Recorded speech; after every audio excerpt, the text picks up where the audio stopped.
सियावर रामचंद्र की जय।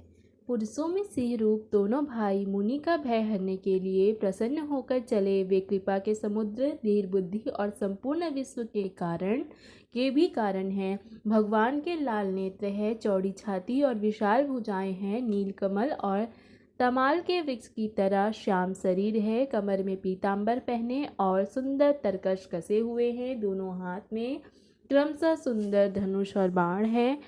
श्याम और गौर वर्ण के दोनों भाई परम सुंदर है। विश्वामित्र जी को महान निधि प्राप्त हो गई है। वे सोचने लगे, मैं जान गया कि प्रभु ब्रह्मण्य देव अर्थात ब्राह्मणों के भक्त हैं।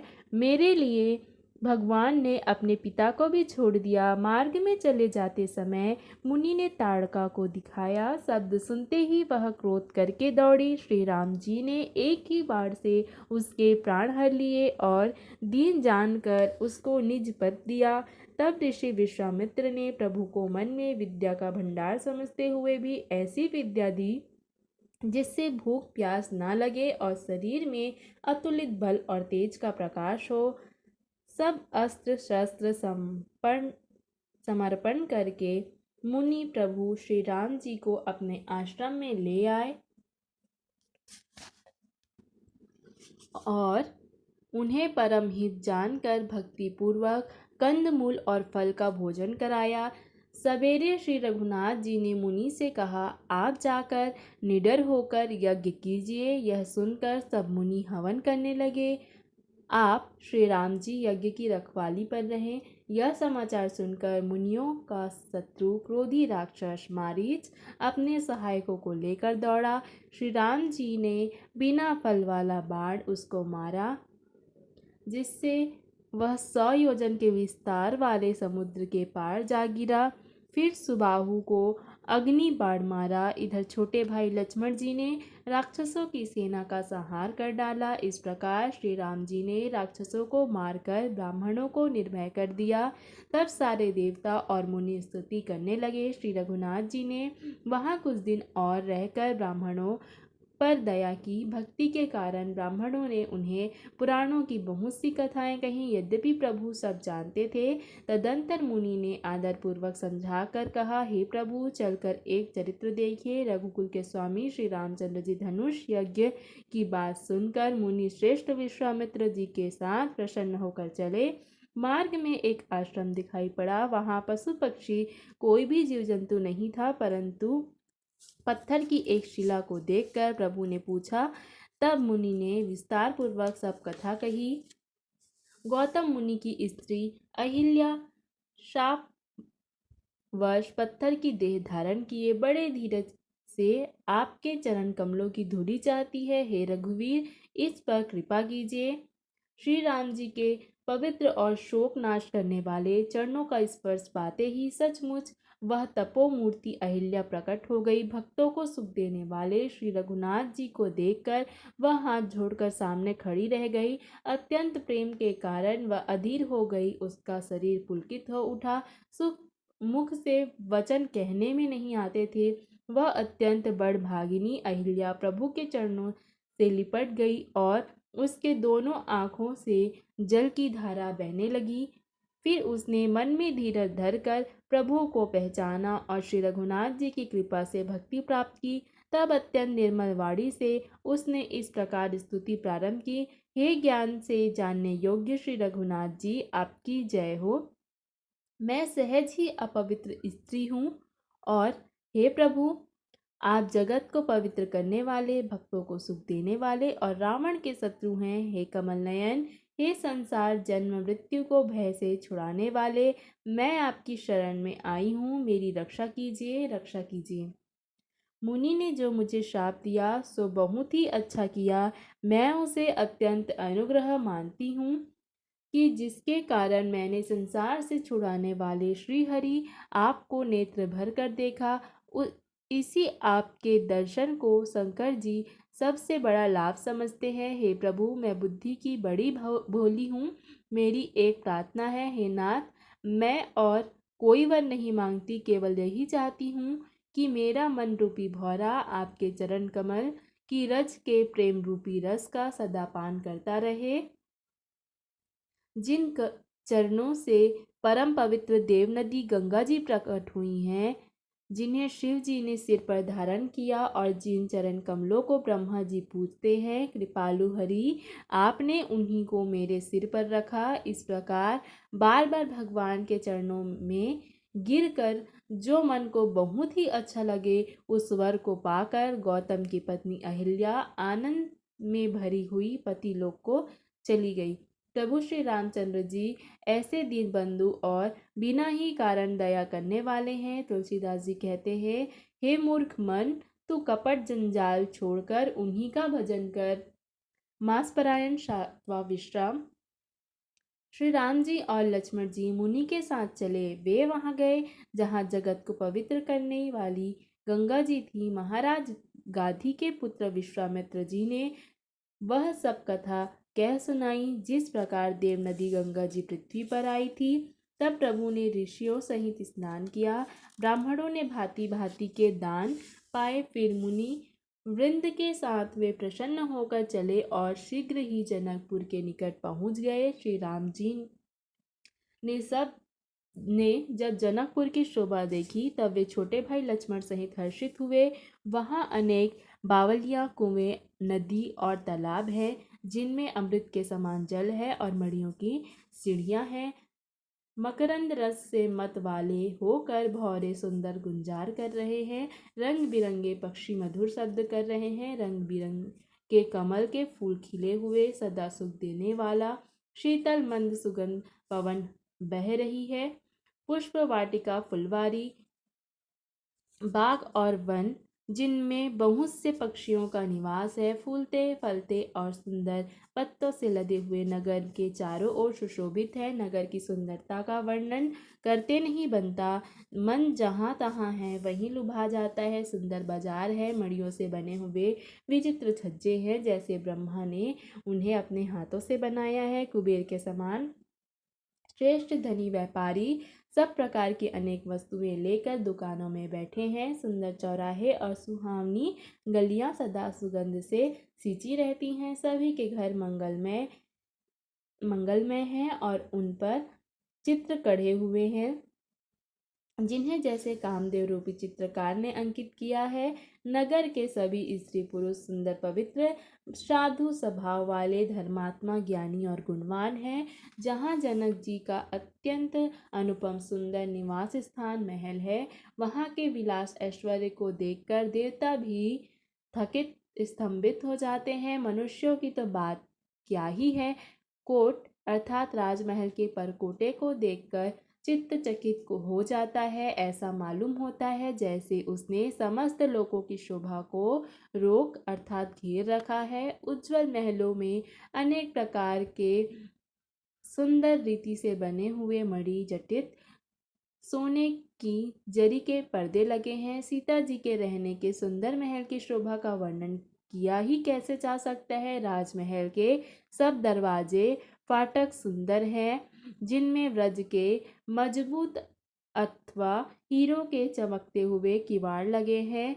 वहाँ मातहत राजाओं, नटों, मागधों और भाटों की भीड़ लगी रहती है। घोड़ों और हाथियों के लिए बहुत बड़ी बड़ी घोड़शालाएं और गजशालाएं, फीलखाने बनी हुई हैं, जो सब समय घोड़े, हाथी और रथों से भरी रहती है। बहुत से शूरवीर मंत्री और सेनापति हैं। उन सब के घर भी राजमहल सरीखे ही हैं। नगर के बाहर तालाब और नदी के निकट जहाँ तहाँ बहुत से राजा लोग उतरे हुए हैं। वहीं आमों का एक अनुपम बाग देखकर, जहाँ सब प्रकार के सुविधे थे और सब तरह के से सुहावना था, विश्वामित्र जी ने कहा, हे सुजान रघुवीर, मेरा मन कहता है कि यहीं रहा जाए। कृपा के धाम श्री रामचंद्र जी बहुत अच्छा स्वामी कहकर वहीं मुनियों के समूह के साथ ठहर गए। मिथिलापति जनक जी ने जब यह समाचार पाया कि महामुनि विश्वामित्र आए हैं, तब उन्होंने पवित्र हृदय के ईमानदार स्वामी, भक्त, मंत्री, बहुत से योद्धा, श्रेष्ठ ब्राह्मण, गुरु शतानंद जी और अपनी जाति के श्रेष्ठ लोगों को साथ लिया और इस प्रकार प्रसन्नता के साथ राजा मुनियों के स्वामी विश्वामित्र जी से मिलने चले। राजा ने मुनि के चरणों पर मस्तक रखकर प्रणाम किया। मुनियों के स्वामी विश्वामित्र जी ने प्रसन्न होकर आशीर्वाद दिया। फिर सारी ब्राह्मण मंडली को आदर सहित प्रणाम किया और अपना बड़ा भाग्य जानकर राजा आनंदित हुए। बार बार कुशल प्रश्न करके विश्वामित्र जी ने राजा को बैठाया। उसी समय दोनों भाई आ पहुँचे जो फुलवाड़ी देखने गए थे। सुकुमार किशोर अवस्था वाले श्याम और गौर वर्ण के दोनों कुमार, नेत्रों को सुख देने वाले और सारे विश्व के चित्त को चुराने वाले हैं। जब रघुनाथ जी आए तब सभी उठ कर खड़े हो गए। विश्वामित्र जी ने उनको अपने पास बिठा लिया। दोनों भाइयों को देखकर सभी सुखी हुए। सबकी आंखों में जल भर आया। आनंद और प्रेम के आंसू उमड़ पड़े और शरीर रोमांचित हो उठे। राम जी की मधुर मनोहर मूर्ति को देखकर विदेह जनक विशेष रूप से विदेह हो गए। मन को प्रेम में मग्न जान राजा जनक ने विवेक का आश्रय लेकर धीरज धारण किया और मुनि के चरणों में सिर झुकाकर गदगद प्रेम भरी गंभीर वाणी से कहा, हे नाथ, कहिए, ये दोनों सुंदर बालक मुनि कुल के आभूषण हैं या किसी राजवंश के पालक अथवा जिसका वेदों ने नेति कहकर गान किया है, वही कहीं वह ब्रह्म तो युगल रूप धारण कर नहीं आया है? मेरा मन तो स्वभाव से ही वैराग्य रूप बना हुआ है। इन्हें देखकर इस तरह मुग्ध हो रहा है जैसे चंद्रमा को देखकर चकोर। हे प्रभु, इसलिए मैं आपसे सत्य निश्चल भाव से पूछता हूँ, हे नाथ, बताइए, छिपाव न कीजिए। इनको देखते ही अत्यंत प्रेम के वश को होकर मेरे मन ने जबरदस्ती ब्रह्म सुख को त्याग दिया है। मुनि ने हंसकर कहा, हे राजन, आपने ठीक यथार्थ ही कहा है। आपका वचन मिथ्या नहीं हो सकता।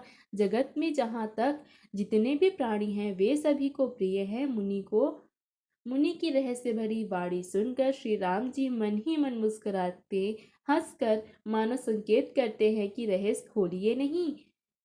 तब मुनि ने कहा, ये रघुकुलमणि महाराज दशरथ के पुत्र हैं। मेरे हित के लिए उन्होंने मेरे साथ इन्हें भेजा है। ये राम और लक्ष्मण दोनों श्रेष्ठ भाई रूप, शील और बल के धाम हैं। सारा जगत साक्षी है कि इन्होंने युद्ध में असुरों को जीतकर मेरे यज्ञ की रक्षा की है। राजा ने कहा, हे मुनि, आपके चरणों के दर्शन पर मैं अपना पुण्य प्रभाव कह नहीं सकता।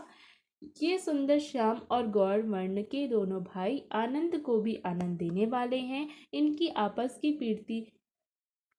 आपस की प्रीति बड़ी पवित्र और सुहावनी है। वह मन को बहुत भाती है, पर वाणी से कही नहीं जा सकती। जनक जी आनंदित होकर कहते हैं, हे नाथ, सुनिए, ब्रह्म और जीव की तरह इनमें स्वाभाविक प्रेम है। राजा बार बार प्रभु को देखते हैं, दृष्टि वहां से हटना ही नहीं चाहती।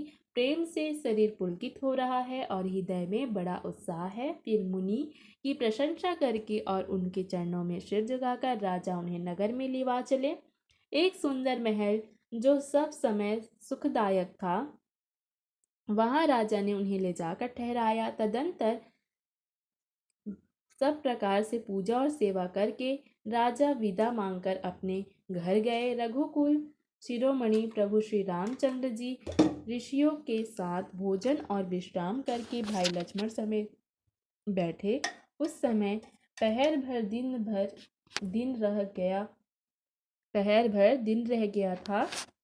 लक्ष्मण जी के हृदय में विशेष लालसा है कि जाकर जनकपुर देखाए, परंतु प्रभु श्री रामचंद्र जी का डर है और फिर मुनि से भी सकुचाते हैं, इसलिए प्रकट रूप से कुछ नहीं कहते, मन ही मन मुस्कुरा रहे हैं। अंतर्यामी श्री रामचंद्र जी ने छोटे भाई के मन की दशा जान ली। तब उनके हृदय में भक्त वत्सलता उमड़ पड़ी। वे गुरु की आज्ञा पाकर बहुत ही विनय के साथ सकुचाते मुस्कुराकर बोले, हे नाथ, लक्ष्मण नगर देखना चाहते हैं, किंतु प्रभु के डर और संकोच के कारण स्पष्ट नहीं कहते। यदि आपकी आज्ञा पाऊं तो मैं इनको नगर दिखाकर तुरंत ही ले आऊं। यह सुनकर मुनीश्वर विश्वामित्र जी ने प्रेम सहित वचन कहे, हे राम, तुम नीति की रक्षा कैसे न करोगे? हे तात, तुम धर्म की मर्यादा का पालन करने वाले और प्रेम के वशीभूत होकर सेवकों को सुख देने वाले हो। सुख के निधान दोनों भाई जाकर नगर देख आओ। अपने सुंदर मुख दिखलाकर सब नगरवासियों की आंखों को सफल करो। सब लोगों की आंखों को सुख देने वाले दोनों भाई मुनि के चरण कमलों की वंदना करके चले। बालकों के झुंड इनकी अत्यंत शोभा देखकर साथ लग गए। उनके नेत्र और मन इनकी माधुरी पर लुभा गए। दोनों भाइयों के पीले रंग के वस्त्र हैं, कमर के पीले दुपट्टों में तरकश बंधे हैं, हाथों में सुंदर धनुष बाण सुशोभित है। श्याम और गौर वर्ण के शरीरों के अनुकूल सुंदर चंदन की खौर लगी है। सांवरे और गोरे रंग की मनोहर जोड़ी है। सिंह के समान पुष्ट गर्दन, गले का पिछला भाग है, विशाल भुजाएं हैं, चौड़ी छाती का अत्यंत सुंदर गुजमुक्ता की माला है, सुंदर लाल कमल के समान आंखें हैं, तीनों तापों से छुड़ाने वाला चंद्रमा के समान मुख है, कानों में सोने के कर्णफूल अत्यंत शोभा दे रहे हैं और देखते ही चित्त को मानो चुरा लेते हैं। उनकी चितवन दृष्टि बड़ी मनोहर है और भौहें तिरछे एवं सुंदर हैं। तिलक की रेखाएं ऐसी सुंदर है मानो मूर्तिमती शोभा पर मुहर लगा दी गई है। सिर पर सुंदर चौकोनी टोपियां लिए हैं, काले और घुंघराले बाल हैं। दोनों भाई नख से लेकर शिखा तक सुंदर हैं और सारी शोभा जहाँ जैसी चाहिए वैसी ही है। जब पुरवासियों ने यह समाचार पाया कि दोनों राजकुमार नगर देखने के लिए आए हैं, तब वे सब घर बार और काम काज छोड़कर ऐसे दौड़े जैसे दरिद्री धन का खजाना लूटने दौड़े हों।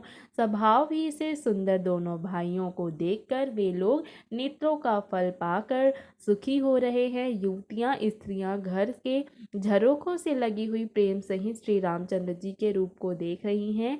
वे आपस में बड़े प्रेम से बात कर रही हैं। हे सखी, इन्होंने करोड़ों कामदेवों की छवि को जीत लिया है। देवता, मनुष्य, असुर, नाग और मुनियों ने में ऐसी शोभा तो कहीं सुनने में भी नहीं आती। भगवान विष्णु के 4 भुजाएं हैं, ब्रह्मा जी के 4 मुख, शिव जी का विकट भयानक वेश है और उनके 5 मुंह हैं। हे सखी, दूसरा देवता भी कोई ऐसा नहीं है जिसके साथ इस छवि की उपमा की जाए। इनकी किशोर अवस्था है, ये सुंदरता के घर, सांवले और गोरे रंग के तथा सुख के धाम हैं। इनके अंग अंग पर करोड़ों अरबों कामदेवों की निछावर कर देना चाहिए। हे सखी, कहो तो ऐसा कौन शरीरधारी होगा जो इस रूप को देखकर मोहित ना हो? अर्थात यह रूप जड़ चेतन सबको मोहित करने वाला है। कोई दूसरी सखी प्रेम सहित कोमलवाड़ी से बोली, हे सयानी, मैंने जो सुना है उसे सुनो। ये दोनों महाराज दशरथ जी के पुत्र हैं। बाल राजहंस जैसा सुंदर जोड़ा है। ये मुनि विश्वामित्र के यज्ञ की रक्षा करने वाले हैं। इन्होंने युद्ध के मैदान में राक्षसों को मारा है। जिनका श्याम शरीर और सुंदर कमल जैसे नेत्र हैं, जो मारीच और सुबाहु के मत को चूर करने वाले मुख की खान है और जो हाथ में धनुष बाण लिए हुए हैं, वे कौशल्या जी के पुत्र हैं। इनका नाम राम है। जिनका रंग गोरा और किशोर अवस्था और जो सुंदर वेश बनाए हाथ में धनुष बाण लिए श्री राम जी के पीछे पीछे चल रहे हैं, ये इनके छोटे भाई हैं। उनका नाम लक्ष्मण है। हे सखी, सुनो, उनकी माता सुमित्रा है। दोनों भाई ब्राह्मण विश्वामित्र का काम करके और रास्ते में मुनि गौतम की स्त्री अहिल्या का उद्धार करके यहाँ धनुष यज्ञ देखने आए हैं। यह सुनकर सब स्त्रियां प्रसन्न हुई। श्री रामचंद्र जी की छवि देखकर कोई